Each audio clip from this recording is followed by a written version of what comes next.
teve um probleminha com o Moodle. Hoje, eu tinha lançado o cronograma, o plano de ensino, e aí, devido à manutenção, e eles estavam acrescentando os alunos no sistema, ele saiu do ar para mim ontem e só voltou hoje de manhã. Então, a gente teve um probleminha, mas que bom que vocês estão aqui, conseguiram pegar o link correto, né, para a gente começar nosso encontro de hoje, né. Então, obrigado, peço desculpa, realmente a gente ainda está, não é só vocês que estão, como foi falado ontem na nossa aula magna, não é só vocês que estão com essa dificuldade inicialmente para usar o Moodle, nós professores também, só que a gente tem a consciência de que ele é uma plataforma muito mais completa do que o Google Classroom, apesar que o Google Classroom é muito mais simples de utilizar, né? Então, gente, hoje, primeiramente eu vou me apresentar, eu acho que eu nunca lecionei essa turma, não é isso? Acho não, nunca lecionei. Eu conheço alguns alunos e algumas alunas devido aos nossos projetos de pesquisa e extensão. Mas, assim, eu não me lembro. Por favor, se eu já lecionei a turma de vocês, me avisem, né? Mas acho que não. O pessoal dessa turma que eu conheço é por conta dos projetos de pesquisa e extensão, né? Aí sim, tem alunos aqui que me conhecem devido aos nossos projetos. Então, deixa eu me apresentar inicialmente, né? Meu nome é Emerson, eu sou professor aqui da ACES Unita já há um tempinho, já tem 15 anos, mas eu me graduei pela ACES Unita também em Direito. Entre aluno e professor da ACES Unita, bom dia, entre aluno e professor da ACES Unita eu já tenho 21 anos, né? Não é porque, eu até brinco, não é porque eu sou velho, é porque eu comecei bem novo. E depois de me graduar na ACES Unita, eu fiz mestrado em Ciência Política pela Universidade Federal de Pernambuco e fiz doutorado em Direito, sou doutor em Direito, também pela Universidade Federal de Pernambuco, né? Geralmente eu trabalho com as disciplinas ligadas a Direito Internacional, às vezes eu pego alguma disciplina no começo do curso, mas é mais difícil. As minhas disciplinas são mais focadas na área de Direito Internacional, o público e o privado também, né? Ensino também no curso de Relações Internacionais e de Ciência Política, né, que a nossa instituição tem, né? Faço parte do NDE Direito e de Ciência Política. Bem, pessoal, então hoje eu vou me apresentar, vou falar da disciplina e vou começar o ponto 1. Vou também, como eu nunca trabalhei com vocês, a gente também vai falar um pouco sobre a questão de metodologia de avaliação, né? Eu não vou entrar muito no mérito dessa questão de como é que vai ser a dinâmica de aulas, porque isso aí já foi falado pela coordenação, e é uma coisa que, como vocês sabem, está um pouco imprevisível, porque depende de decisões que são dos governos estadual e municipal. Porém, quem não puder, mesmo que a gente volte a ter aula presencialmente na SES, em algum momento desse semestre isso deve ocorrer, quem não puder comparecer, a gente não terá prejuízo, a gente vai deixar o material no Moodle, etc. A pessoa vai ter a oportunidade, vai gravar, eu não sei como é que eles vão fazer, mas eles vão ter que dar um jeito de gravar a aula, a gente vai dar lá e postar aqui. Então, não se preocupe que a gente está à disposição de vocês para vencer com fé e esperança, que eu acho que são os dois valores que a gente tem que ter nesse contexto dessa pandemia que a gente está vivenciando, né, principalmente agora vocês que estão saindo do curso, né, a gente quer fazer tudo para que vocês não se atrasem, né, nessa perspectiva de saída do curso, né, vocês estão no finzinho já, então a gente está aqui para contribuir com vocês. Bem, pessoal, a disciplina que a gente vai ver esse semestre com vocês é Direito Internacional Público. Direito Internacional Público, conhecida como DIP. Nessa matriz curricular que vocês estão cursando, tem Direito Internacional Público no 9º e Direito Internacional Privado no 10º. Geralmente eu ensino as duas disciplinas, né? São disciplinas da mesma área, mas têm perfis diferentes. Reparem, Direito Internacional Público é uma disciplina que tem uma carga horária maior, e tem que ter essa carga horária maior, é a disciplina base. Direito Internacional Público é uma disciplina riquíssima, ela tem perspectivas de história, de ciência política, de relações internacionais, também trabalha com contratos, porque tratados acabam sendo contratos e são regidos também pela teoria geral dos contratos, tem um pouquinho de direito administrativo, até mesmo algumas coisas de penal a gente vê com o Tribunal Penal Internacional, né, falando sobre direito de guerra, crimes contra a humanidade.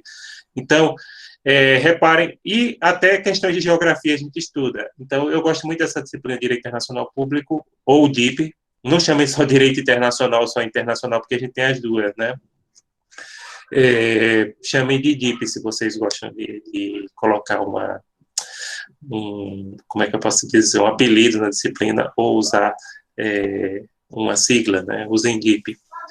Então, pessoal, esse semestre a gente vai trabalhar DIP, Direito Internacional Público, e, como eu disse, é uma disciplina extremamente rica, extremamente interessante, né? Tem muitas coisas importantes que a gente vê em Direito Internacional Público. E hoje eu vou apresentar para vocês o cronograma, né, o plano de ensino, falar um pouquinho deles, falar um pouquinho da metodologia e também, se possível, a gente já começa o ponto 1, dependendo do andamento. Fiquem à vontade para vocês perguntarem o que vocês quiserem. Se eu estiver apresentando, daqui a pouco eu vou começar a apresentar aqui. Daqui a pouco eu vou começar a apresentar aqui para vocês a disciplina. E qualquer pergunta, quando eu estiver apresentando o arquivo, vocês, por favor, perguntem no áudio, viu?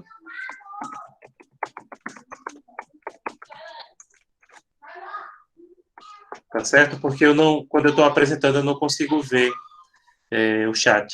Então, aí vocês perguntam no áudio, peçam para alguém ler, né?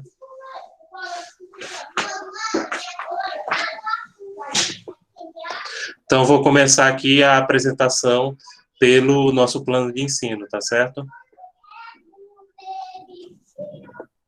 Então, vamos lá.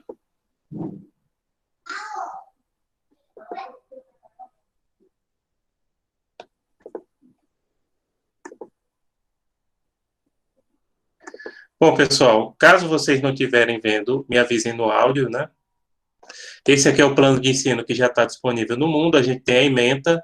A ementa é o resumo do que a gente vai passar para vocês. E uma coisa vocês podem ter certeza, eu cumpro toda a ementa e todo o conteúdo. Então, eu tenho esse compromisso. Vocês podem perguntar a colegas, a parentes de vocês que eventualmente já foram meus alunos. Eu tenho essa preocupação realmente de cumprir a ementa e o conteúdo programático. A gente vê todos esses assuntos que são bastante, como a gente vai ver aqui, né? Em relação ao conteúdo, ou seja, o conteúdo é como a ementa está dividido, né? Na primeira unidade a gente vai ter 6 pontos e na segunda unidade a gente vai ter mais 6 pontos. A disciplina tem total de 12 pontos, né? O primeiro ponto que eu destaco aqui é História, Origens e Evolução do Direito Internacional, que se der tempo a gente já começa hoje, então a gente vai ver que o direito internacional começou lá na antiguidade, ele não é novo, como muita gente pensa. O que é novo no direito internacional é a sua positivação. Aí, realmente, ele é um dos ramos do direito que se positivou por último, que se codificou por último e que vem se codificando, na verdade, ele ainda não está totalmente codificado. Mas ele existe desde a antiguidade. Então, questões como, por exemplo, diplomacia, existem desde o tempo da Mesopotâmia, do Egito Antigo, celebração de tratados, né? O primeiro tratado por escrito, como a gente vai falar depois, vem do Egito Antigo, né? Então, isso a gente vai ver no ponto 1. No ponto 2, teorias de fundamentação do direito internacional público e ordem jurídica interna, é um dos pontos mais importantes da disciplina. Se vocês não entenderem esse ponto 2, apesar que ele não é difícil de entender, vocês não vão conseguir entender a disciplina. Esse ponto 2, pessoal, ele é focado em estudar, por exemplo, as relações entre o direito internacional e o direito interno. Por exemplo, tem países que os tratados internacionais valem como norma constitucional. Tem países que os tratados internacionais valem como norma supralegal, ou seja, abaixo da Constituição, mas acima da legislação infraconstitucional. Tem países que os tratados internacionais valem como norma ordinária. E tem outros países que nem o Brasil, que é um pouquinho bagunçado e que depende da temática do tratado, né? Tem a supremacia dos tratados de direitos humanos, os tratados em geral valem como norma ordinária, né? E a gente tem essa supremacia de tratados ligados a direitos humanos. Então, a gente vai ver um pouquinho disso no ponto 2. E no ponto 2, a gente vai aprender o seguinte, que, em regra, um Estado ele só fica vinculado a um tratado internacional se ele ratificar expressamente aquele tratado. Em regra, o direito internacional público ele só vincula, tem uma exceção que depois a gente vai falar sobre isso no ponto 3, mas a regra é essa, que um tratado ele só vincula quem ratificá-lo. Tá? Uma norma internacional, a princípio, só vincula quem ratificá-lo. Quem a ratificar, né? Melhor dizendo. Então, reparem que a ordem jurídica internacional ela é baseada mais na ideia de consenso do que na ideia de imposição e de consentimento, sobretudo. No ponto 3, a gente vai ver as fontes do direito internacional público, são diferentes das fontes do direito interno e das fontes do direito internacional privado, apesar que tem algumas em comuns, né, em ambos os casos. Então, existem 3 principais fontes do direito internacional público. Os tratados internacionais, que seriam a lei escrita no âmbito internacional. Um tratado, gente, é uma mistura de lei com contrato, entenderam? Mas seria a lei positivada, os princípios gerais de direito, que são aqueles que vocês conhecem, que vieram desde o direito romano e vocês estudam desde o começo do curso, como legalidade, pacta sunt servanda, etc. E a terceira fonte, aliás, as 3 têm o mesmo valor jurídico, tá? Tratados, princípios gerais de direito e, por último, que eu vou falar agora, costumes. Reparem que no direito interno, costumes é uma fonte meramente auxiliar. Ou seja, costumes são fontes que não têm supremacia, tá? No direito interno. No direito internacional, não. Costumes têm o mesmo valor que os tratados. Por quê? Porque tem muita norma internacional que ainda é costumeira e não foi positivada. Então, por isso que eles ainda são muito importantes. Esse ponto 3 é bem pequeno, depois a gente vai estudar o ponto 4. O ponto 4, pessoal, é tratados internacionais, que é um tipo de fonte, só que aqui a gente aprofunda, a gente vê tudo sobre tratado. O que são tratados? Os tipos de tratados. Uma coisa que talvez alguns de vocês já tenham ouvido falar, principalmente quem gosta de estudar direitos humanos, que é o controle de convencionalidade, né? Que é quando você utiliza os tratados internacionais sobre direitos humanos, no caso do Brasil, para adequar a legislação interna e os atos em geral da administração pública. Então, isso seria o controle de convencionalidade, a gente vai ver ratificação, o que é aprovação, que não é a mesma coisa, né? A gente vai ver extinção dos tratados, duração dos tratados. Esse ponto 4, tratados internacionais, é o maior ponto. No livro de Mauzuoli, que é o principal livro que a gente usa, Mauzuoli acho que falou as 300 páginas sobre esse assunto, tratados. Para vocês terem ideia como ele é grande. E por isso, pessoal, na prova da primeira unidade, vai cair 2 questões obrigatoriamente sobre tratados. Alguns pontos vocês podem optar se vai cair ou não, tá? Por quê? Alguém perguntou alguma coisa? Tarará. Não. Gente querendo entrar, deixa eu colocar aqui. Pronto, pessoal, estou permitindo as pessoas entrarem com endereço comum, mas é sempre importante vocês entrarem com o nosso e-mail institucional, porque isso já afirma que, de forma melhor, a gente estabelece um controle, tá? Inclusive, os professores são proibidos de entrar com e-mail privado em reuniões, né, da instituição. Mas vocês, tudo bem, eu não tenho problema, não. Né? Qualquer coisa o aluno fala que entrou aqui, não tem problema, não. E também com o Moodle agora a gente consegue ter um melhor controle de quem está participando ou não, porque o sentido de mudar para o Moodle foi esse, de ter esse melhor controle. Porque o Classroom, o Google Classroom, você só consegue registrar se o aluno efetivamente ele fizer, mas você não consegue ter o controle se o aluno entrou na plataforma, se não entrou, quanto tempo ele ficou, o Moodle dá tudo isso. Sim, voltando aqui. O ponto 5, a gente vai ver o estado das relações internacionais. reconhecimento, sucessão e princípio da não intervenção. Repare que essa disciplina tem muito a ver com relações internacionais, inclusive tem no curso de RI, eu ensino lá também, né? E a gente vê aí a questão do reconhecimento, das relações internacionais. Tem gente que pensa que um Estado só passa a ser soberano quando é reconhecido. Não, gente. O reconhecimento para a literatura ou doutrina majoritária, ele é declaratório, é como você disse de uso capião, ele não gera o reconhecimento. Mas ele é importante para reconhecer uma situação que já existe de fato. E idêntico à questão do usucapião. Vocês sabem que não é uma sentença de usucapião que gera a propriedade, né? Mas a sentença declara e reconhece aquela situação fática. Então, a mesma forma se dá com reconhecimento. Sucessão é quando um Estado é extinto, que outro vai sucedê-lo. O princípio da não intervenção, que infelizmente é usado de acordo com o arbítrio dos Estados, né? E aí vai. Então, a gente vai falar disso no ponto 5. No ponto 6, para encerrar a primeira unidade, a gente vai falar de conflitos internacionais, soluções pacíficas, arbitragem. Eu não sei se vocês sabem, mas hoje em dia é consagrado, inclusive em tratados internacionais, que a guerra não é mais forma de resolução de conflitos. A única guerra legal para o direito internacional público é a guerra defensiva. Não se pode usar a guerra para resolver conflitos, só para se defender. Isso do ponto de vista legal, né?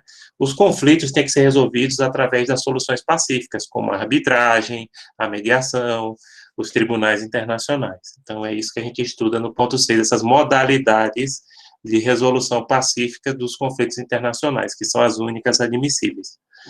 Gente, na primeira unidade, na prova, por exemplo, é obrigatório ter uma questão do ponto 2, e 2 questões do ponto 4. São 3 questões. A prova de vocês, ela terá 5 questões, para vocês responderem 2. Depois eu vou falar melhor sobre essa questão da prova.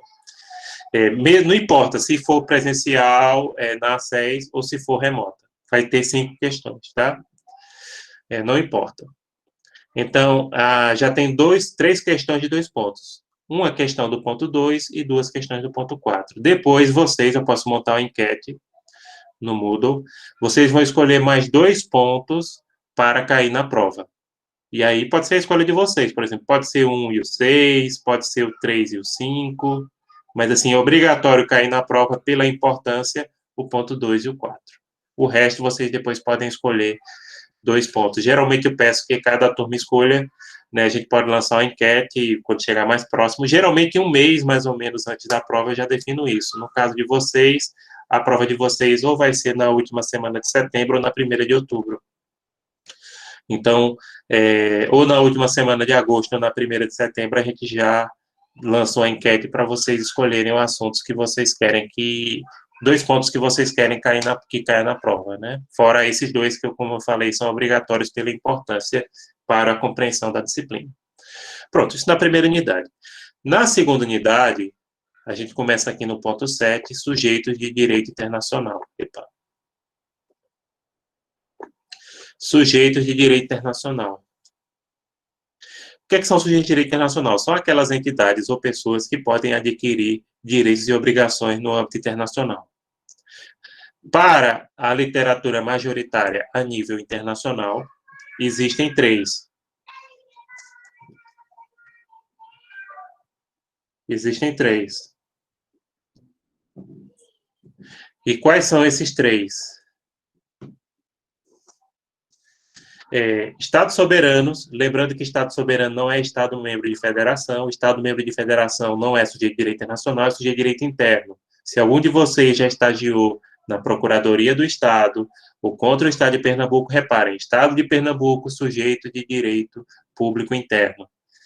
Sujeito de direito público internacional no Brasil só existe um, que é a República Federativa do Brasil. E, pelo amor de Deus, não façam como alguns tributaristas que dizem que a República Federativa do Brasil é a União. Não é a mesma coisa, tá? A República Federativa do Brasil, como a Constituição deixa bem claro, ela é formada pela União, que também é sujeito de direito público interno, pelos estados e pelos municípios. É tudo junto e misturado. E por que inclusive alguns tributaristas confundem com a União? Porque quem representa A República Federativa do Brasil é a União. Mas repare, quando a União celebra um tratado com outro Estado soberano ou com organização internacional, ela faz isso vinculando a todos. Tá? Ela faz isso vinculando a todos. Ela só representa. Por isso também que os diplomatas, aliás, até o edital do concurso está aberto, né? Da diplomacia, depois a gente vai falar sobre diplomacia. Por isso que os diplomatas são servidores públicos federais, né? Eles são lotados na União. Mas é porque a União representa por ser competência constitucional da União, né?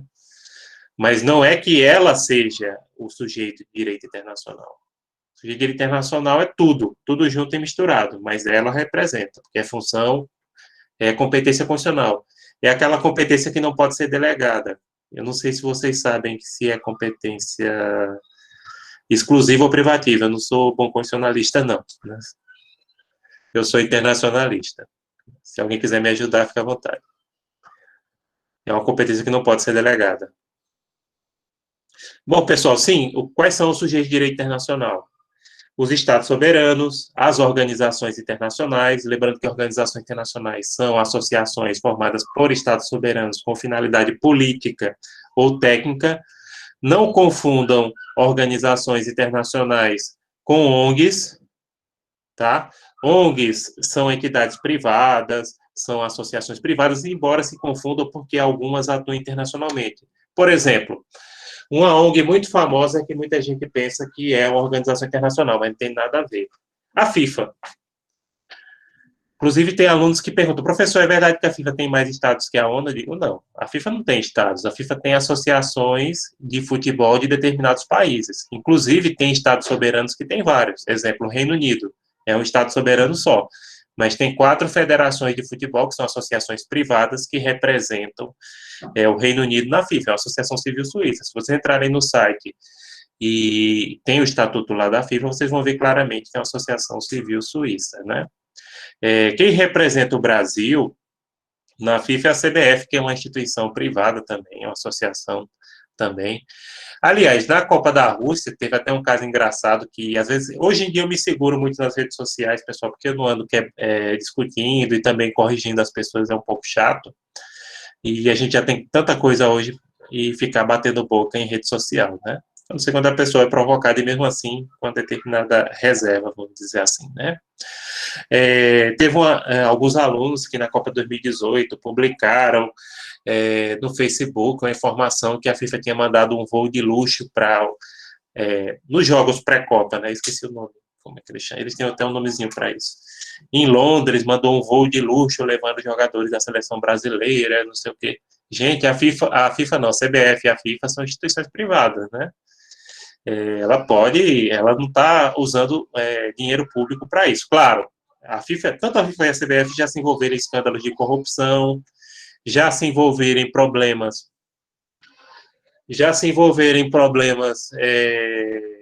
devido a convênios com entes públicos, notem isso, né? Executivos da FIFA, executivos da CBF respondem a inúmeros processos no âmbito aqui do Brasil e internacional, Estados Unidos, Suíça, devido a esses, que são contratos administrativos, né, que eles fazem com a administração pública, aí tem questão de corrupção, eu não quero entrar muito nesse detalhe não, mas só assim para vocês terem uma ideia. E por último, pessoal, a pessoa natural, nós, seres humanos nascidos com vida, também somos considerados sujeitos de direito internacional, tá? Agora, perceba uma coisa, a personalidade da pessoa natural no âmbito internacional, ela é muito restrita. Por exemplo, não existe direito de ir e vir no âmbito internacional. O único estado obrigado a admitir uma pessoa natural é o seu estado de origem. Um visto, mesmo que algum de vocês, e provavelmente algum de vocês tem, por exemplo, aquele visto de 10 anos de turista para os Estados Unidos, o meu vai se vencer ano que vem, né? Mesmo assim, aquilo não gera direito adquirido, aquilo é só uma expectativa de direito. Mesmo com visto válido, como ocorreu agora na pandemia, pode avisar que não vai admitir ninguém.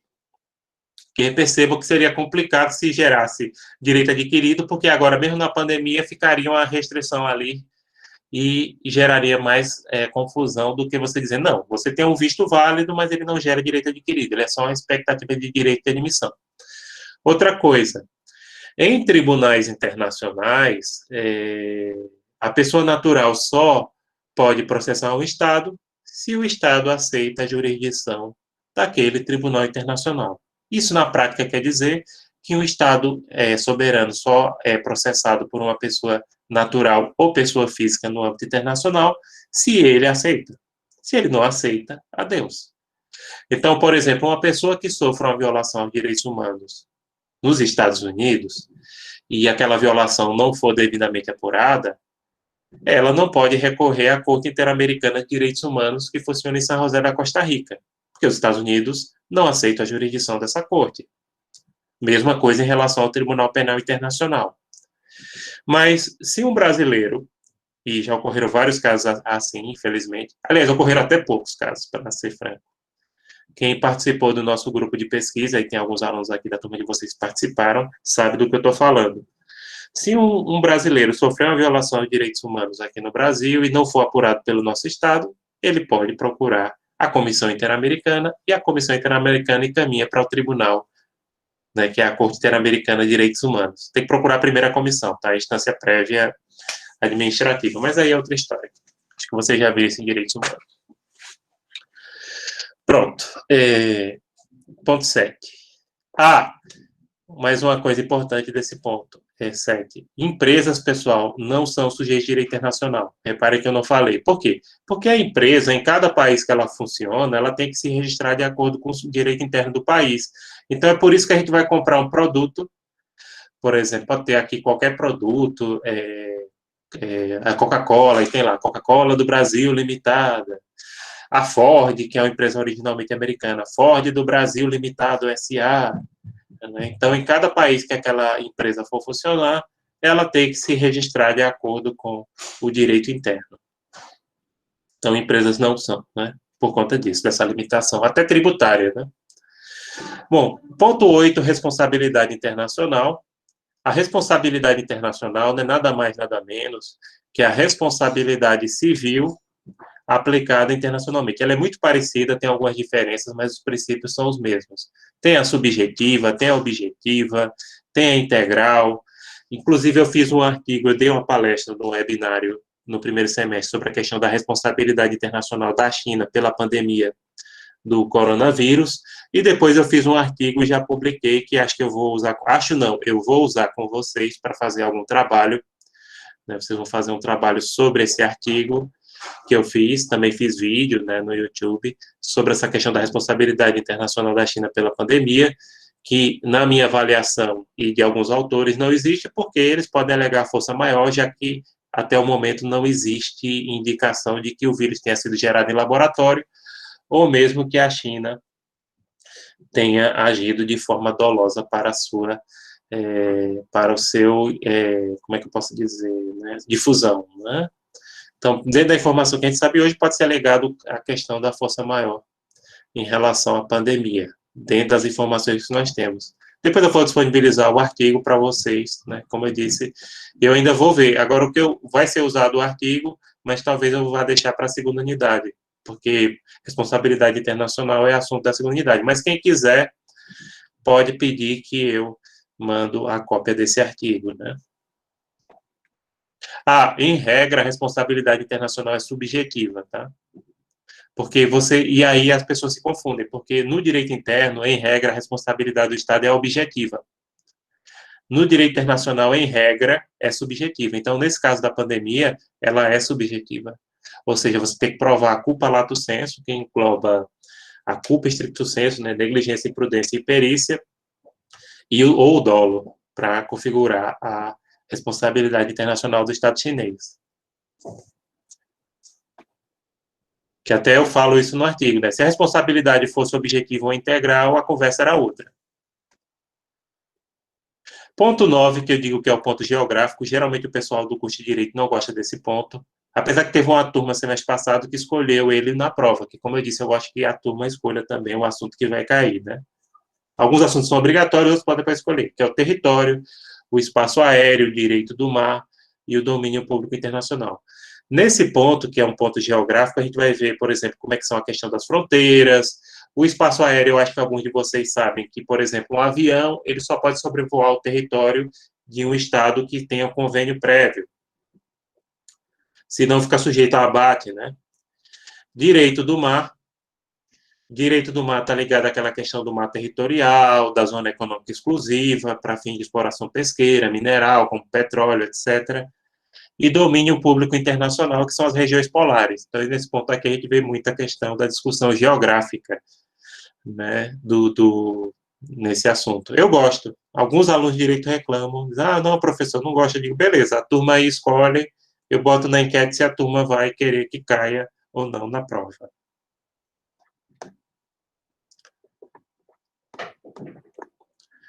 Ponto 10. Formas de admissão e exclusão de estrangeiros. Esse ponto 10 é um ponto extremamente importante e hoje ele tem um foco bem interessante, que é a questão da lei de imigração. A lei de imigração é uma nova lei que surgiu no Brasil a partir de 2017, revogou o Estatuto do Estrangeiro, que era da época da ditadura, e essa lei hoje regulamenta as formas de admissão e exclusão de estrangeiros. Essa lei, pessoal, ela é moderna. O Estatuto do Estrangeiro, como era da época da ditadura, ele tem uma porção de mecanismos autoritários, né? Por exemplo, não sei se vocês sabem, talvez alguns saibam, na época do Estatuto do Estrangeiro, que eu ressalto que ele esteve em vigor até 2017, se o estrangeiro no Brasil, mesmo que o estrangeiro esteja legalizado, e mesmo que participasse de um protesto pacífico, qualquer um, protesto pacífico, ele poderia ser deportado só por isso. Tá? Não era permitido que estrangeiros participassem de manifestações políticas no Brasil. E isso até 2017. Obviamente que isso contraria tanto os tratados internacionais sobre direitos humanos do Brasil e, implicitamente, até a nossa própria Constituição, né? O artigo 5º da Constituição, que não restringe essa liberdade de expressão e manifestação de opiniões políticas somente para os nacionais, percebam. E essa legislação só foi modificada através da lei de imigração. Uma coisa também que vocês que estão de olho na OAB têm que notar é o seguinte: a OAB, ela tem sempre colocado nos últimos concursos alguma questão sobre a lei de imigração. Sempre tem caído alguma questão.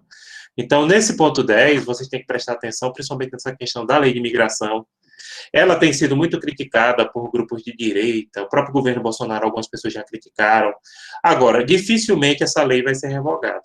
É uma legislação moderna. Ela aparece um pouco com a perspectiva do ECA e do Código do Consumidor. É uma legislação muito moderna, foi feita por especialistas, talvez demore a pegar no Brasil, mas eu duvido que o governo consiga revogar, porque o custo político de se revogar uma lei é muito alto, né? E o governo tem outras preocupações, inclusive com a sua própria governabilidade, né?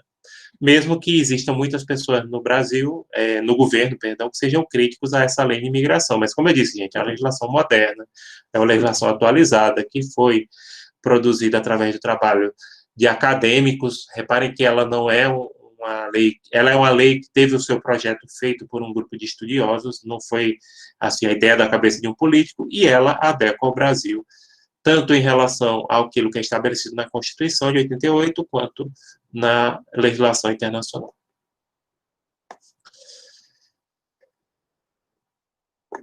Pronto. Ponto 11.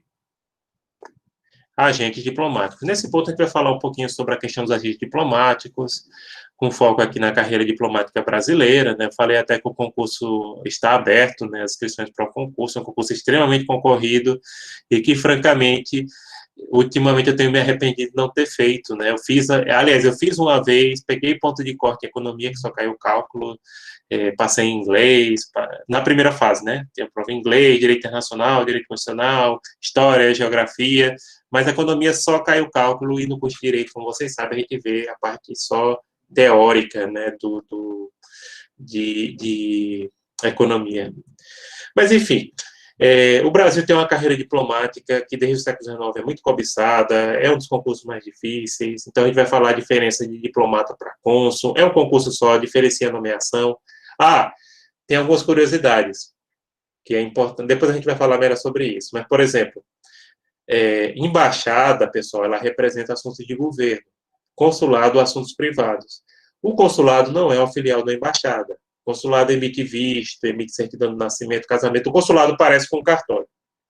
Você paga a taxa, faz tradução, né? Você paga a taxa para utilizar os serviços consulares. Então, o objetivo do consulado é isso, é prestar auxílio às pessoas privadas, seja do país de origem, ou sejam aqueles que querem viajar ou ter negócios com aquele país, né? Então, essa é a diferença. Agente diplomático é aquele que faz o concurso, aí depois pode ser nomeado diplomata ou cônsul. Já o embaixador é o cargo comissionado, viu? Nomeado pelo presidente e aprovado pelo Senado. Pode ser gente da carreira e pode ser gente, qualquer um, que seja da confiança do presidente e que alcance a aprovação do Senado. Inclusive, vocês lembram, com certeza, daquele imbróglio em relação ao filho de Bolsonaro, que ele queria nomear para ser embaixador do Brasil nos Estados Unidos, mas teve uma resistência muito grande, o Senado não iria aprovar e ele acabou retirando a candidatura e foi nomeado alguém da carreira. Porque aí existe uma resistência muito grande dentro do Itamaraty, porque para você ser embaixador, se você for de carreira, você tem que estar no final da sua carreira, entendeu? E a carreira deles é bem organizadinha, parece com militares, inclusive, né? E aí, se para você nomear alguém que não é da carreira um embaixador, existe uma resistência interna muito grande, porque o pessoal que está ali, o concurso, como eu disse, é um concurso extremamente difícil, geralmente as pessoas que entram são muito qualificadas, então diz, olha, um cara tem 20 anos na carreira para chegar ao posto que é ministro de primeira classe para ser nomeado embaixador, aí vem o filho do presidente porque diz que sabe fritar hambúrguer ou porque é amiguinho de Trump, vai ser nomeado. Né? E até alguns senadores até perguntaram, sim, se Trump não for reeleito, como é que fica? Né? Então, beleza, a gente entendeu que ele é amigo do homem, mas se o homem não for reeleito, né? Vai ter que tirar. Então, acabaram tirando. Agora entenderam, né? O embaixador é o cargo de confiança, nomeado pelo presidente, aprovado pelo Senado, pode ou não da carreira. Se for da carreira, tem que ser alguém que já esteja no final da carreira. Porque, percebam, a carreira diplomática no Brasil, ela parece uma mistura da carreira militar com a magistratura. Do mesmo jeito que os militares, eles têm uma hierarquia muito forte, tá? E do mesmo jeito que a magistratura, você começa lá atrás, por exemplo, você é nomeado para um posto classe D, que é num país assim, geralmente na África ou na Ásia, e vai subindo, tá? Aí vai D, C, B e A. Que é como o judiciário, quando você passa no concurso, você vai, eita, vou ficar a minha vida inteira trabalhando em Recife. Não, você vai começar numa comarca lá de primeira entrância, geralmente lá no sertão, uma cidadezinha pequena, e vai subindo de acordo com o mérito e o tempo de serviço, entenderam? Então, por isso que é bem interessante. A carreira diplomática do Brasil é como se fosse uma mistura da carreira da magistratura com o militar. E o salário dele, só o inicial, para você estudar, que você, quando passa no concurso, você vai estudar em Brasília 2 anos ainda, fazendo curso preparatório, R$ 19.000. E a ajuda de custo que eles recebem varia de acordo com o país. Então, por exemplo, se o cara é nomeado para uma cidade como Londres ou Tóquio, que é caríssima, ou Nova York, né? Nova York que é mais caro é hotel. Hotel não, é apartamento, sim, apartamento e hotel, caríssimo. O custo de vida não é tão. Digo isso porque eu fiz intercâmbio lá, né? Então aí você recebe uma ajuda de custo diferente em cidades como a cidade do México ou Buenos Aires, que são mais baratas que o Brasil. E por último, o último assunto da disciplina, e não se preocupem, gente, vocês estão vendo que tem muito assunto, mas eu garanto passar para vocês todo esse assunto. O último assunto é o direito de guerra, que a gente vai ver as normas que regulamentam. A guerra, como a gente já falou aqui, a guerra, ela só é admissível enquanto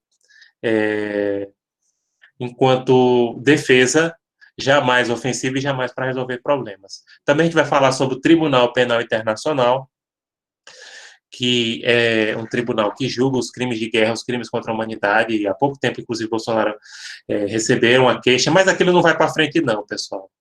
Podem ter certeza, não é que eu seja fã do homem, não vou mentir, mas geralmente eles só aceitam denúncias do Tribunal Penal Internacional, a própria brasileira que foi juíza lá disse isso, e aí a gente que estuda também garante nesse sentido, é que o país tem que ter uma situação de guerra, pelo menos de guerra civil instaurada para que ocorra isso.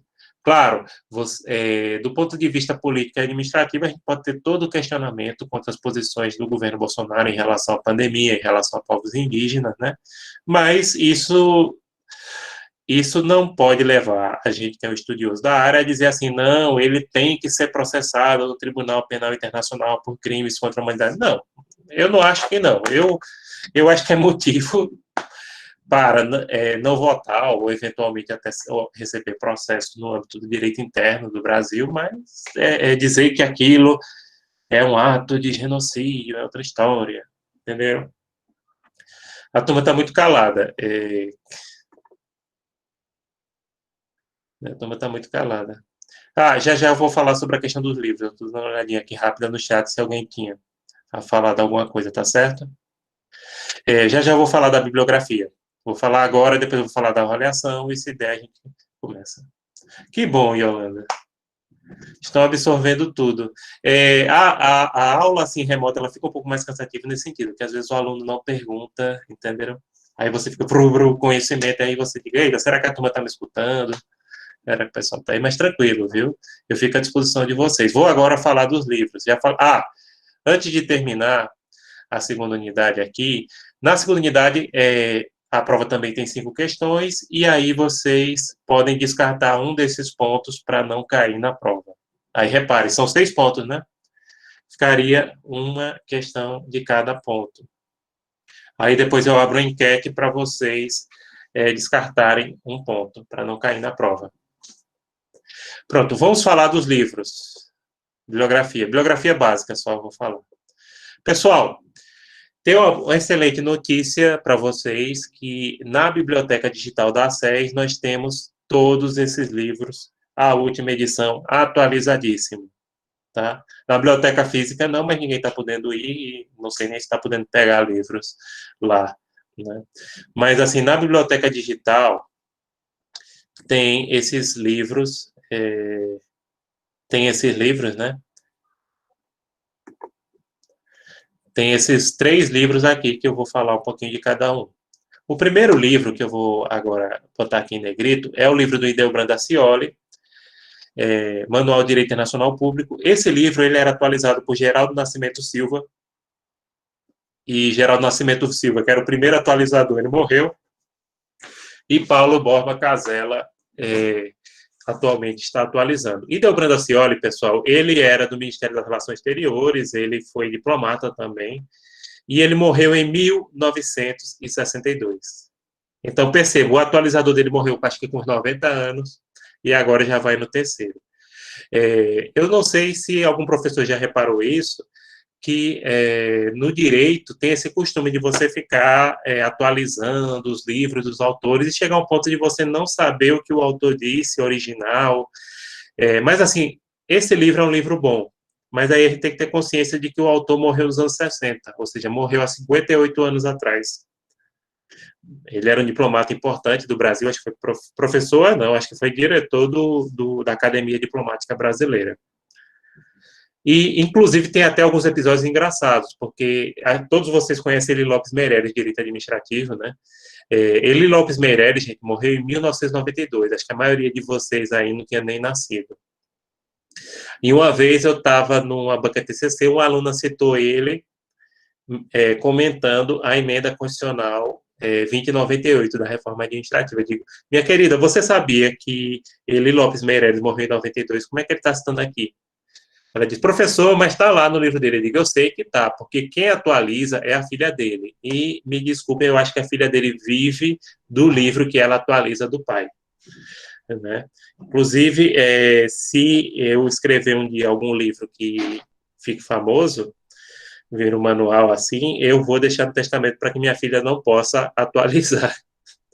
Né? Porque você não sabe, vou citar ele Lopes Meireles falando da emenda 20 constitucional, porque às vezes eles nem colocam, eles deviam colocar qual é a parte que foi atualizada e qual é a parte do autor original, porque que eu me lembre, em Eli Lopes Meireles, a filha dele não divide, né? A parte que o pai dela escreveu e a parte que ela atualizou. Claro que quando fala de 98, se o cara morrer em 92, a gente sabe que foi ela, né, que colocou. Aqui, pelo menos nesse livro de Delmano Dacioli, os atualizadores estão como coautores, né? Mas, assim, é um livro bom, é um livro bem escrito, tem uma boa linguagem, e a edição dele é 2019 na Biblioteca Digital, ou seja, está atualizadíssimo. Agora, o meu livro preferido é o Curso de Direito Internacional Público, da editora Forense, né, de Valério Mossuoli. Gente, esse é o melhor livro em língua portuguesa hoje. Não é só do Brasil, em língua portuguesa. É um livro excelente. O autor escreve muito bem, tem uma linguagem didática, aprofunda. O livro dele tem umas 1000 páginas. Inclusive, talvez dê até para vocês verem aí na minha estante. É um livro. Deixa eu olhar. Não, ele está desse lado aqui. Está desse lado. Pronto. É um livrinho que vocês estão vendo, preto e branco, lá perto de um livro verde. Lá no finzinho, já chegando perto do teto, né? Desculpe aí a bagunça da minha estante. Vai voltando aqui, gente. Esse livro é excelente, ele aprofunda, ele está atualizadíssimo. O autor é um autor que eu gosto muito, que escreve bem. Tem duas coisas, que no direito você tem autores que escrevem bem, mas que não aprofundam, e ele faz duas coisas, ele escreve bem e ele aprofunda. Então, por isso que eu recomendo o livro do Valério Mossuoli. É o principal, é o que eu mais uso. Mas eu gosto dos outros também. A gente também tem o livro do Rezec, do Francisco Rezec, Direito Internacional Público, né? A última edição atualizada dele é de 2018, que serve também. Aliás, os 3 livros da bibliografia básica estão atualizados, então não se preocupem, né, que a gente tem lá na biblioteca digital. Rezec tem um livro que é bem escrito, eu gosto muito de algumas coisas que ele coloca. Ele foi juiz da Corte Internacional de Justiça em Haia, foi ministro do STF também, né? Então ele tem aquele perfil mais de juiz. Apesar que ele é um cara bem simpático, é daqueles juízes simpáticos. Né? Depois eu falo, hoje não. Mas ele fez um ato de simpatia uma vez comigo, né? E às vezes fica assim, o cara foi juiz, ministro da STF, juiz em Haia. Você fica cismado, né? E às vezes tem um contato com essas pessoas. Mas ele foi bem simpático. Depois eu conto a história. Gente, o livro dele é um livro bom, né? Eu gosto, tem uma boa didática, é mais resumido do que Mossuoli, que Mossuoli realmente é aquele calhamaço que eu mostrei ali, né? Tem mais de 1000 páginas o livro dele. Mas Rezec é um bom autor, eu gosto bastante dele. Tem algumas perguntas que os alunos querem fazer, gostam sempre de perguntar. Professor, tem algum resumo bom de Direito Internacional Público? Eu digo, olha, resumo bom de Direito Internacional Público tive de Mossuoli, eu não sei se ele está atualizando, mas ele tinha um bom resumo. O resto dos que eu recebi não presta nenhum. E outra pergunta, professor, tem algum livro bom de direito internacional público e privado ao mesmo tempo que seja 100% bom? Não, não tem. Tem um livro que é muito conhecido de um autor chamado Portela, que os alunos de vez em quando aparecem com ele. O de Portela é o seguinte, Portela, o livro dele, Direito Internacional Público, é bom, mas de Direito Internacional Privado ele é regular. Tá? Tem os dois juntos no mesmo volume. Repare a diferença, se algum de vocês tem o de Portela. Repare a diferença da parte de público para a parte privada. Né? Ele aprofunda pouco em privado, ele tem assuntos de privado que ele não aborda. Em público ele é razoável, assim, ele é bom. Razoável não, ele é bom. Né? Em compensação, tem um livrinho que os alunos que tem na biblioteca, que inclusive eu já reclamei à biblioteca, disseram, olha, eu não recomendei esse livro, não vou dizer o autor, porque estão gravando e eu não quero gerar responsabilidade para mim, mas é de um juiz federal que é Direito Internacional Público e Privado para a OAB. Gente, fujam desse livro. Em privado ele é regular e em público o caminho é ruim. O juiz federal, claro, se ele não soubesse privado, que ele aplica, né, os juízes federais no Brasil aplicam direito internacional privado, se soubesse privado ele estava morto. Então, em privado ele é regular. Basicamente, ele coloca aquilo que a LINDB traz, ou seja, a perspectiva dele é bem dogmática mesmo, né? E em público tem coisas, pelo menos nas edições que eu recebi, provavelmente ele corrigiu, porque deu vontade de eu escrever para a editora mandou como um brinde, na época que as editoras mandam como um brinde livros, porque agora não mandam mais, não mandam, no máximo eles mandam acesso online, que você não pode nem baixar, né? Infelizmente está acontecendo. Né? As editoras não querem mandar mais livros para os professores, elas só mandam, às vezes, o acesso, né, para você acessar online, como a gente na biblioteca digital dá acesso, mas você não pode nem baixar, você pode imprimir alguns trechos ou copiar alguns trechos só. Né? Então, Hoje a gente não está tendo pouco acesso a livro físico, inclusive nós professores. Então, eu não recomendo esse Direito Nacional Público e Privado para a OAB. Os três autores aqui, eu recomendo qualquer um deles. E como eu disse, a gente tem a última edição de cada um deles disponível e atualizada na Biblioteca Digital da SES, o que é muito bom para a gente trabalhar, né? Pronto, agora eu vou falar com vocês sobre a prova.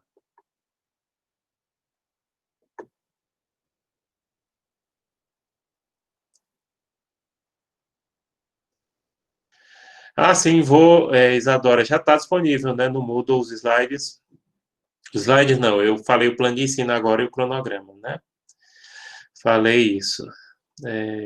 Sim, deixa eu falar agora sobre a avaliação, que é aquilo que mais interessa aos alunos, né? Então, vamos falar sobre a prova. Primeiro, pessoal, podem anotar aí, ela está gravando, não precisa nem anotar, né? Toda a prova minha é consultada, e francamente, nesse contexto, porque como vocês sabem, a retomada é gradual, mesmo que a gente faça a prova na SER, todo mundo vai poder ir fazer, né? Porque tem gente que está na situação de risco, etc. Mas, assim, de todo jeito é consultada. Então, eu só faço prova que seja consultada. O bom é que vocês, como eu disse, têm o livro mais atualizado. Os três livros da bibliografia básica atualizadíssimos na biblioteca digital, né? Então, consultada. Subjetiva. Mesmo online, eu não faço prova objetiva, tá? Toda prova é subjetiva, é uma prova dissertativa, vamos dizer assim. Aliás, não é nem dissertativa, a minha prova é analítica, eu peço para relacionar conteúdos e teorias. Depois eu vou explicar, geralmente eu faço uma aula ou um vídeo de explicar a metodologia, pego um modelo de uma prova anterior, marco com os alunos para fazer isso. Mas, assim, é uma prova analítica, para você relacionar conteúdos. Uma coisa que eu gosto de fazer, por exemplo, na primeira unidade eu vou fazer. Eu pego um trecho de uma constituição da legislação de um país, pode ser qualquer país do mundo. Eu estou evitando que os alunos escolham, porque já ocorreu escolha assim e o pessoal não gostou da análise. Uma vez escolheram China e a Constituição chinesa estava um pouco dúbia e etc. E foi complicado. Sim, aí vão dizer, por exemplo, qual teoria de qualificação, se o Estado. Teoria de qualificação não, teoria de fundamentação, qualificação é direito nacional privado, já estou confundindo. Qual a teoria o Estado adota, né? Sim, eu já estou olhando o chat, pode falar no chat, quem quiser. Se adota o monismo, se adota o dualismo e justifique. Então eu peço, eu gosto, por exemplo, de colocar um tratado, um trecho de um tratado, e o aluno diz que tipo é aquele tratado. Por exemplo, eu não vou perguntar o que é um tratado multilateral, mas eu coloco um artigo na prova, e vocês vão dizer, o artigo trazido nessa prova é referente a um tratado multilateral, contrato, enfim. Eu gosto de fazer isso, relacionar conteúdos, entendeu? Eu relaciono conteúdos. Eu não gosto de perguntar assim, diretamente. Eu peço para você, eu dou um trecho, pode ser da legislação, pode ser de uma notícia, para você relacionar aí com alguma teoria. É isso, basicamente, que eu faço. Mas, assim, não se preocupe que depois eu vou passar. Outra coisa, cada prova, ela tem 5 questões para você responderem 2 à escolha de vocês. Primeira e segunda unidade. A prova, ela vale 10, mas para quem for fazer seminário, e o seminário é obrigatório, eu divido a turma em grupos para a primeira e na segunda unidade, tá? Então, depois a gente vai explicar melhor essa questão, mas o seminário é obrigatório, tá? Todos têm que fazer seminário, não pode escolher não fazer, ou faz na primeira ou na segunda. Por exemplo, se o seu grupo vai se apresentar na primeira unidade, a prova sua vai valer, vai ser feita. Aliás, toda a prova eu faço valendo 10, né? Só que aí eu divido a nota por 2 e somo com a nota do seminário. E,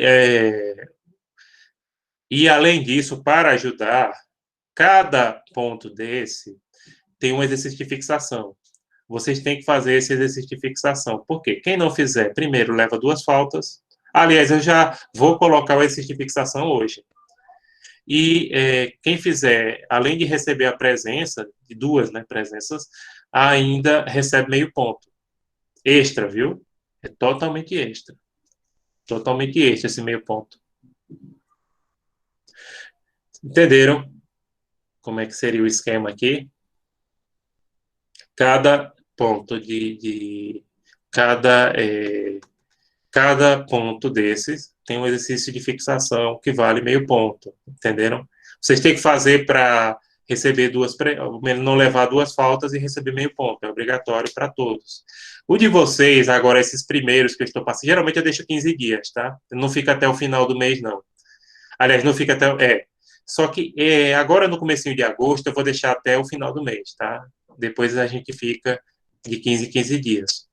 Isso, mesmo que volte, mesmo o governo do estado autorizando a gente voltar a ter aulas presenciais, porque nem todo mundo vai poder frequentar, né? Então, a pessoa, para poder compensar aquelas faltas que ela não pode, ou que está em casa, porque está em grupo de risco, ou porque não tem transporte, a pessoa faz o exercício de fixação daquele ponto, tá? Ficando de olho ali no prazo. Então, por exemplo, o exercício de fixação do ponto 1, que eu não sei se... Pelo menos acho que vai dar para começar o ponto 1, dependendo aí do que vocês perguntarem, né? Ele vai ficar até o final do mês de agosto. Então, vocês façam até o final do mês de agosto. Aí recebe meio ponto e não leva duas faltas, entenderam? Recebe meio ponto e não leva duas faltas. Sempre é assim. Cada ponto de fixação são 6 pontos da primeira, ou seja, são 3 pontos de exercícios de fixação. Tá? 3 pontos de exercício de fixação. Então, acho que na minha disciplina mesmo, a gente tem essa facilidade de fazer sempre essas atividades para compensar, pontos para ajudar, né? Então, isso eu acho muito importante. Então, a minha prova é naquele sentido que eu falei: subjetiva, individual e consultada. Tá certo? Subjetiva, individual e consultada. Tem o seminário, que é obrigatório, né? Os seminários, eu acho que de todo jeito vai ter que ser por vídeo. Por quê? Porque nem todo mundo vai poder frequentar, né? Vai poder vir fazer ao vivo. Então, eu acho que é interessante a gente já combinar desde agora que deixa por seminários para ser por vídeo mesmo, que vocês gravem, depois eu coloco o tamanho que eu quero, vocês podem usar slides, né? Porque algumas pessoas não vão poder vir de todo jeito, né? Vir para aula presencial dentro da faculdade, né? Quando for liberado. Então, deixa já para fazer online os seminários, né? Eu coloco a data, geralmente próximo da prova, uma semana antes da prova. A prova de vocês, pessoal, a primeira unidade, ou vai ser na última semana de setembro ou na primeira de outubro. Aqui no meu cronograma, a previsão é o seguinte, porque a coordenação tem que confirmar, né? No meu cronograma, mas a coordenação pode mudar. No meu cronograma, os seminários ficariam para o dia 24 de setembro e a prova de vocês ficaria para o dia 1º de outubro. Isso pode ser invertido. Se a coordenação, por exemplo, ela colocar a prova para 24 de setembro, aí os seminários ficam para 1º de outubro. Tá? O cronograma tem lá no Moodle, né? Porque aí depende, como eu disse, da coordenação e também do que ela combine até com vocês, né? Mas, entenderam? Então, só tem essas 2 semanas, pela carga horária. Só tem essas 2 semanas para fazer a prova de seminário. Se a prova ficar para o dia 24 de setembro, se a coordenação confirmar, aí, seminários 1º de outubro, para vocês entregarem no Moodle, entendeu? Depois eu vou colocar os requisitos que eu quero dos seminários. Geralmente eu peço para, no mínimo, 3 alunos falarem, o tempo de 8 a 12 minutos por seminário, por grupo, e depois a gente divide de acordo com o tamanho da turma, né? A gente divide, coloca o máximo e o mínimo de alunos. Por favor, acho que da manhã, que tem menos alunos, não tem muito problema, não. Com o máximo e mínimo de alunos, né? À noite é que a gente tem uma dosagem de cabeça maior, com máximo e mínimo de alunos por seminário. E lembrando, a nota do seminário coletiva é 5 pontos, tá? E você tem que fazer, seja na primeira ou na segunda. Basta que o aluno apresente uma unidade no seu grupo. Mas tem que fazer, tá? Tem que fazer sempre o seminário, né? Que é a metodologia ativa que a gente trabalha. Então, é isso. Mas a gravação, já fica combinado a gravação do vídeo, tá? Mesmo que volte aula, etc. Porque nem todo mundo vai poder voltar, né? E como eu disse, eu quero que todos participem dos seminários, todos, né? Seja na primeira ou seja na segunda, todo mundo tem que fazer seminários, é obrigatório. Pronto, o que mais vocês querem perguntar sobre avaliação? Que aí eu dou, se vocês não tiverem pergunta, a gente já começa uma partezinha do ponto 1. Professor, Vai falar.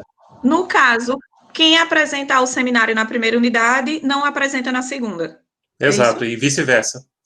Pronto, E então sim, tá. acho que é Nathalie quem está perguntando aqui. São tarefas, sim. Depois eu coloco a tarefa lá no. Aí vocês colocam naquele espaço da tarefa, vocês façam um upload do vídeo, né? E aí pode ser o formato MP4, vocês podem fazer um vídeo podem gravar um vídeo no Meet e depois jogar. Eu não sei se vocês fizeram seminários assim no semestre passado. Seminários online. Na verdade, eu já tinha feito seminários online antes da pandemia, em algumas turmas, né, devido a problemas de feriados, etc. O pessoal estava fazendo na OAB, né? Aí a própria turma tinha pedido, professor, faça o seminário aí online, a gente grava um vídeo e coloca. Não é no Google Classroom, na época a gente estava usando o Google Classroom só.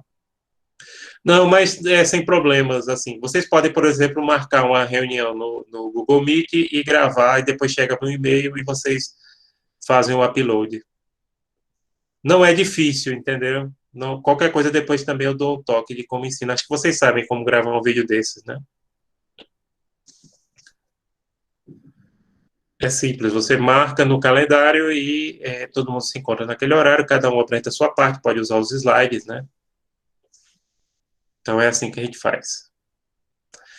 Pronto, mais alguma pergunta sobre prova, essas coisas, seminário?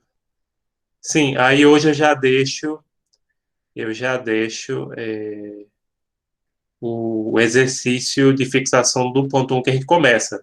Claro, a gente só vai terminar o exercício de fixação, só vai terminar a apresentação do ponto 1 semana que vem, porque agora eu só vou dar um comecinho, hoje é só o primeiro dia, só para a gente dar aquela começada, né? Mas aí fica até o finalzinho do mês, né, para vocês responderem. Aí o formulário eu vou colocar diretamente no Moodle, tá? Aí vai ficar lá como tarefa dentro do espaço do ponto 1, né? Ainda não coloquei porque ontem a disciplina saiu fora do ar para mim e só entrou hoje. Aí por isso que eu não tive tempo de fazer. Não consegui. Tive tempo não, não consegui. Pronto, agora eu vou começar a apresentação um pouquinho do ponto 1. Vamos começar só daquele comecinho para não perder tempo, né? Vou apresentar para vocês.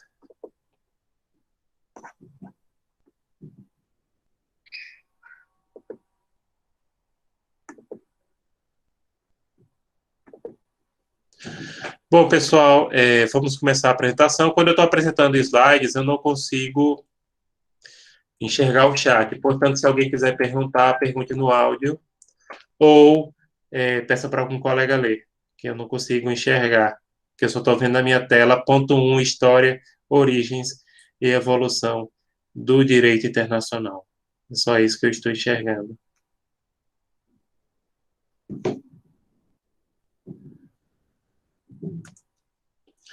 Bem, pessoal, nesse ponto a gente vai ver o seguinte: o direito internacional ele não é novo, não é uma disciplina nova, pelo contrário, existe direito internacional público desde a antiguidade, né? Porém, vocês devem estar estranhando que tem uma frasezinha aqui, perfumaria jurídica. E por que essa questão de perfumaria jurídica? Durante muito tempo, o direito internacional público foi chamado de perfumaria jurídica até no sentido pejorativo, né? Em que sentido? Uma disciplina agradável, interessante, mas não faria parte da cesta básica do jurista. A cesta básica do jurista seria formada por disciplinas como direito penal, direito civil, direito trabalhista, área de processo, né? Então, é aquela coisa, é um cosmético, é um enfeite, entenderam? É nesse sentido, é dizer que não é que não seja útil, mas que é só para enfeitar.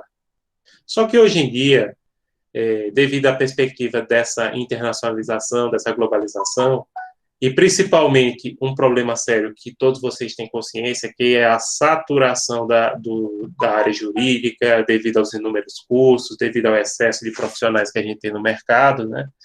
Então, essa área deixou de ser uma perfumaria jurídica e passa a ser uma oportunidade para aquelas pessoas justamente que querem sair de áreas do direito que estão muito saturadas. né? Áreas do direito que estão muito saturadas. Então, hoje você tem bons concursos, como eu falei. Imagine, num contexto de hoje, você tem um concurso como o de agente diplomático, que você tem uma remuneração inicial de R$ 19.000, é bem atrativo, né? E o concurso da diplomacia, claro, não só pessoas do direito, pessoas de qualquer curso superior podem fazer, mas a maioria das pessoas que passam são do curso de direito ou relações internacionais, né? E, além dessa área, também tem a questão da advocacia, né? Aqui em Caruaru ainda não, mas eu acho que aqui tem campo. Inclusive, já falei isso para algumas pessoas. Por quê? Porque a gente já tem várias empresas que comercializam com o exterior, seja importando ou exportando. A gente também já tem hoje uma comunidade de estrangeiros na região crescente, né?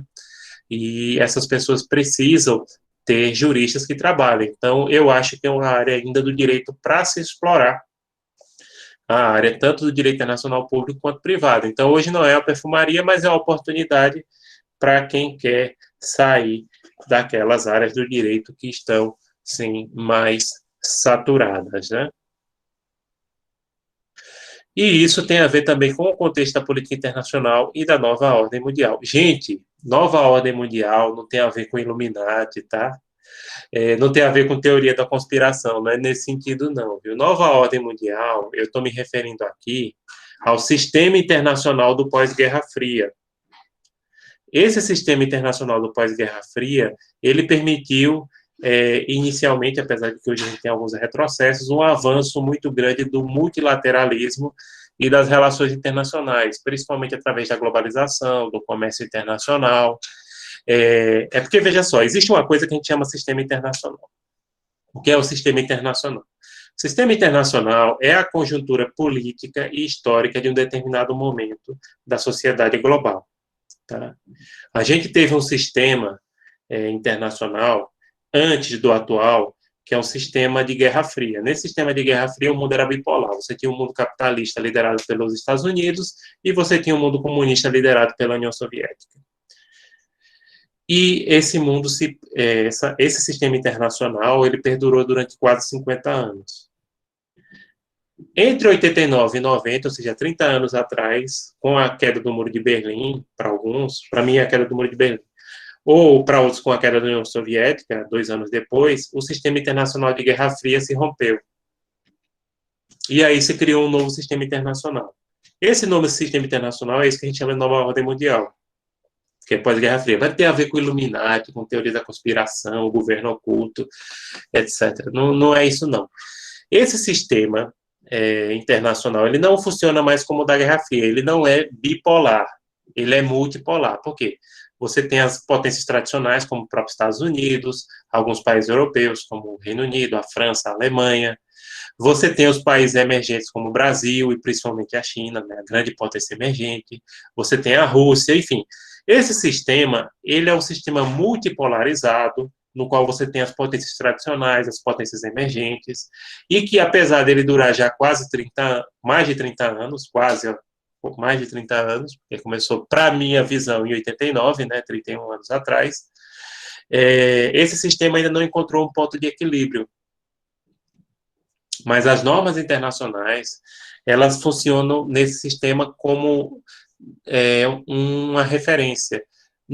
Claro, muitas vezes desobedecidas, como a gente teve na invasão do Iraque, como a gente teve na guerra da Síria, etc., mas que elas funcionam de referência para a gente avaliar, inclusive, a estabilidade desse sistema.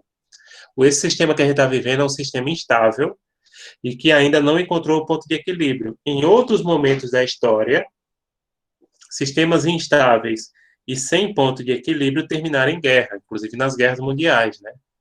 A Guerra Fria não terminou em guerra, quase chegou à Guerra Mundial, mas ela tinha um ponto de equilíbrio, que eram as armas nucleares, né? Mas isso é outra história. E por último, não sei se tem algum de vocês aqui que gosta de ler Olavo de Carvalho, que é um autor bem conhecido. Na minha opinião, gente, Olavo de Carvalho não é um bom autor, não é porque ele é de direita, não, entendeu? A gente sempre teve bons autores, inclusive conservadores de direito, como Burke, o próprio Hayek, Mises, Na minha opinião, Hayek é muito melhor do que Mises, inclusive. Mas o próprio, aqui no Brasil, pessoas como Joaquim Nabuco, Rui Barbosa, né? Principalmente o Rui Barbosa, né? Enfim.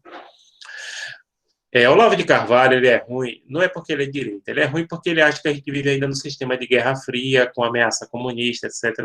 Ele não entende que o sistema internacional mudou há 31 anos atrás. Ele pensa que o sistema é ainda da época que ele era jovem, que era aquele sistema bipolar, no qual existe essa disputa de comunismo e capitalismo. Não. Hoje em dia você tem um mundo multipolar, que você tem uma disputa entre as potências emergentes e as potências tradicionais, né? Esse próprio conflito Estados Unidos e China é um exemplo disso. E a China só é comunista não é nem no papel, na organização partidária, porque, em termos de economia, a economia da China é mais capitalista que a nossa. Isso todo mundo sabe, né? Bom, pessoal, agora vamos falar um pouquinho do Conceito de Direito Internacional Público, DIP. Inclusive, como eu falei aqui, se vocês quiserem, como a gente tem Direito Internacional Público e Privado na matriz de vocês, se vocês quiserem resumir a disciplina, coloquem DIP. A maioria dos autores, inclusive livros que vocês pegarem, está lá, DIP, DIP, DIP, é Direito Internacional Público. O primeiro conceito, eu escrevi a partir de Kelsen, que seria um conjunto de normas jurídicas que regula as relações entre os sujeitos de direito internacional. Então, o direito internacional público é formado por normas jurídicas. Que tipo de normas jurídicas? Tratados, princípios, costumes, decisões de organizações internacionais, decisões de tribunais internacionais, né? E regula as relações entre sujeitos de direito internacional, que hoje a gente já falou que existem 3 sujeitos de direito internacional para a literatura dominante no âmbito internacional, né? Seria o Estado soberano, a organização internacional e a pessoa natural, né? Pessoa natural com quase nenhuma prerrogativa, mas considerada assim. Já Rezec, ele diz que é um sistema jurídico autônomo, onde se ordenam as relações entre Estados soberanos. Primeiro, Rezec coloca mais a questão do Estado, mas ele acredita que a organização também é sujeito. Ele diz que o indivíduo não, porque o indivíduo, a pessoa natural, tem uma atuação muito restrita no âmbito internacional. Mas o que eu quero chamar a atenção é que Rezec fala de um sistema jurídico autônomo.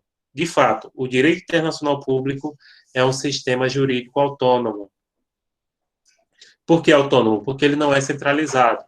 Percebam que todos os estados soberanos, e todas as organizações internacionais têm poder de produzir norma jurídica internacional na medida que celebram tratados e acordos entre si, né? Por exemplo, não é só a ONU que produz norma jurídica internacional válida. Todo Estado soberano, se o Brasil fizer um acordo com o Paraguai, é norma jurídica internacional. Então, ele é autônomo no sentido que ele é descentralizado. Na ONU tem um sistema de registro tratado, a OEA também tem, a União Europeia também tem. Na ONU tem mais de 3.000 tratados registrados. Então, ninguém conhece toda a legislação internacional e ela é totalmente autônoma, às vezes até um pouco bagunçada por isso. Mas não é centralizada como ocorre no direito interno, percebam. E, por último, o conceito do professor Bruno Galindo. Se vocês nunca ouviram falar de Bruno Galindo, ele foi professor da ACES durante muito tempo e fui monitor dele. E ele foi também meu orientador de doutorado. Depois eu fiz doutorado porque ele saiu da ACES porque ele passou no concurso, né, na Federal, e hoje ele ensina no mestrado e doutorado. Então, Bruno Galindo, e eu fui monitor dele. Acho que eu comecei a ser monitor dele, vou dizer o ano para vocês verem já que quanto tempo eu já estou na estrada. Eu fui monitor dele por volta de 2002, vocês terem ideia, né? 18 anos atrás. E Bruno dizia que direito internacional público são relações mútuas entre estados, organizações internacionais e indivíduos, pessoa natural, né? Ele coloca aqui os sujeitos. Eu concordo com o conceito de Bruno, só que eu acho que a gente tem que qualificar quais tipos de relações são. São relações jurídicas, né? Envolvendo esses sujeitos de direito internacional. Acho que ele colocou relações mútuas também no sentido que podem ser costumeiras, mas o fato de ser costumeira também qualifica como norma jurídica. A gente não está falando norma jurídica somente expositivada, né? As não positivadas também entram.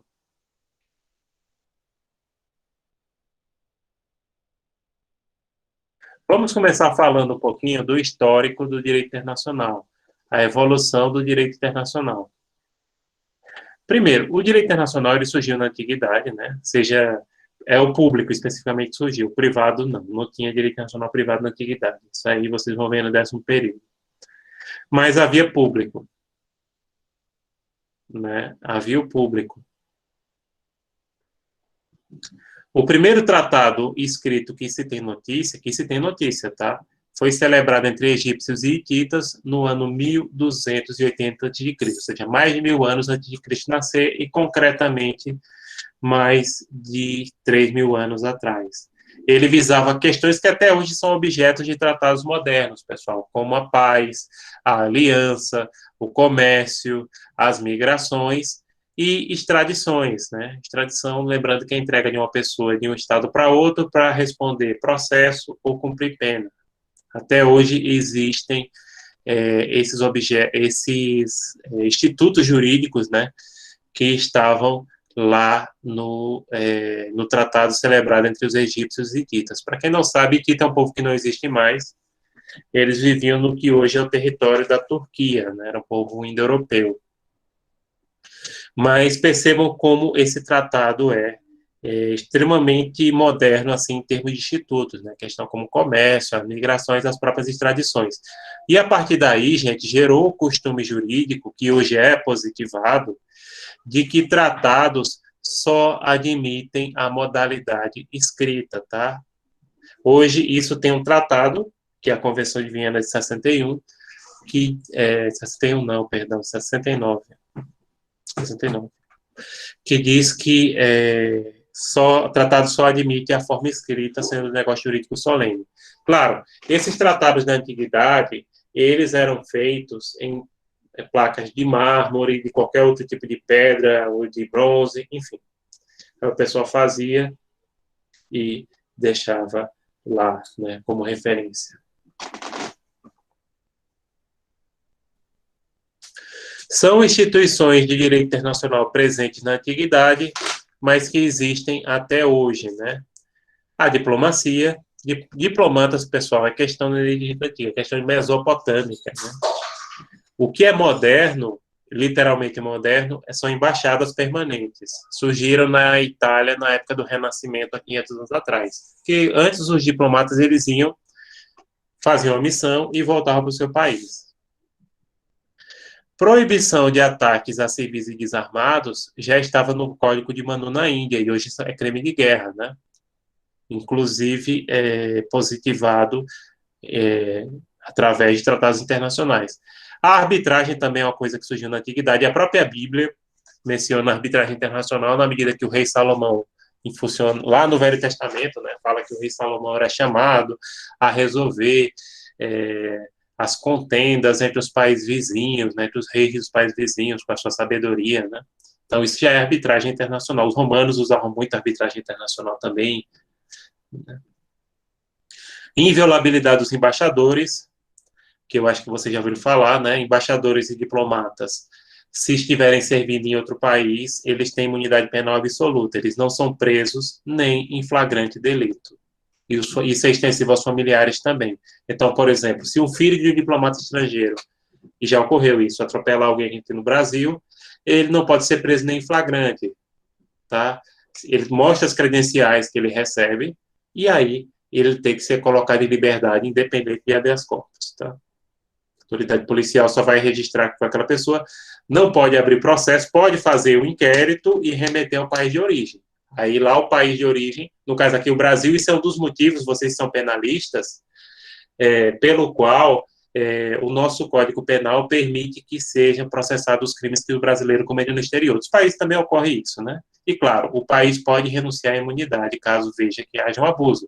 Por exemplo, teve um diplomata, uns 2, 3 anos atrás, um diplomata espanhol, ele matou a esposa aqui no Brasil no crime passional. O governo da Espanha renunciou à imunidade e ele está cumprindo pena pelo assassinato aqui no Brasil. Entenderam? Mas, assim, é absoluta. Só se o Estado renunciar, claro, a própria pessoa pode renunciar e o Estado de origem pode também. Declaração formal de guerra é uma coisa que era prevista no direito romano, né? Do mesmo jeito que hoje era declarada pelo executivo romano, que na República eram os cônsules, dois, né? E no período imperial, imperador, e aprovado pelo Senado romano. Hoje em dia, a maioria das constituições tem. Porém, reparem, mesmo que a Constituição brasileira tenha a declaração formal de guerra, que outras constituições novas, como a nossa, que só tem 30 e poucos anos, coloquem a declaração formal de guerra, a última declaração formal de guerra que houve foi na Segunda Guerra Mundial da União Soviética contra o Japão. De lá para cá, todas as guerras que vocês já ouviram falar, guerra do Vietnã, guerra do Iraque, todas foram sob declaração mesmo. Não é preciso ter a declaração, entenderam? Mas a declaração é importante porque ela é um documento legislativo formal.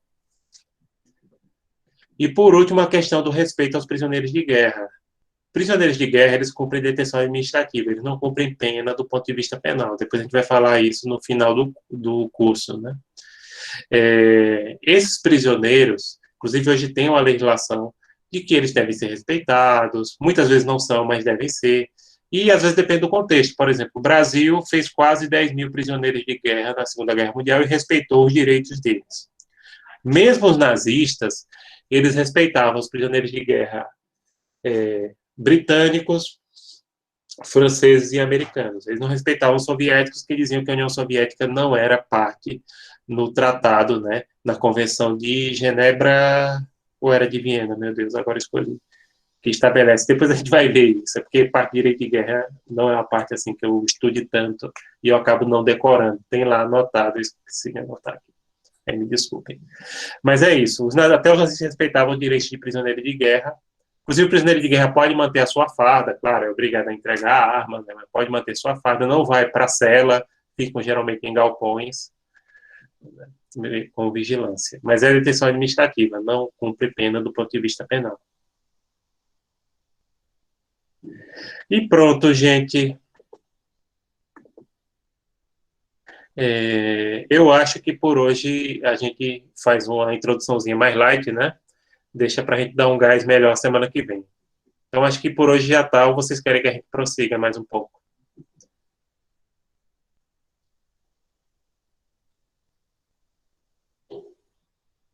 Então, acho que para o primeiro dia tá bom, né?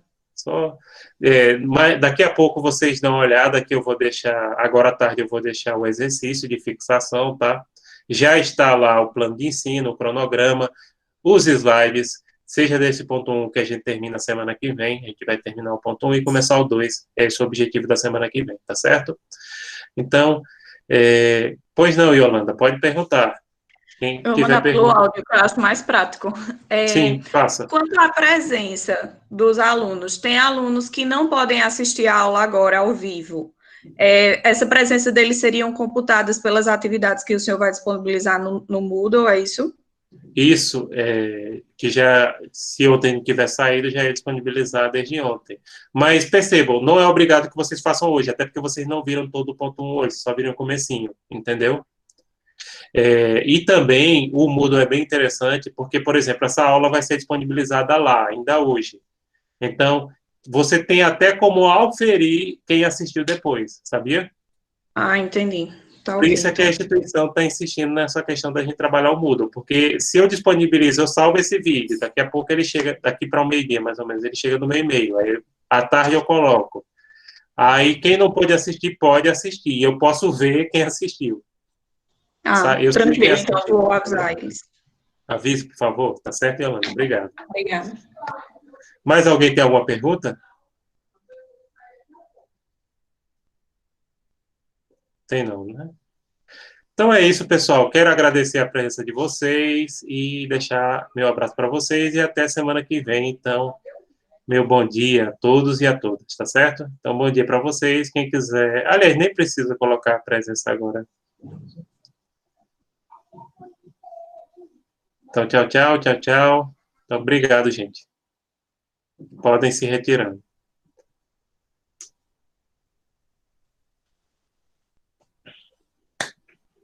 Tchau, tchau. Por nada, gente. Obrigado a vocês.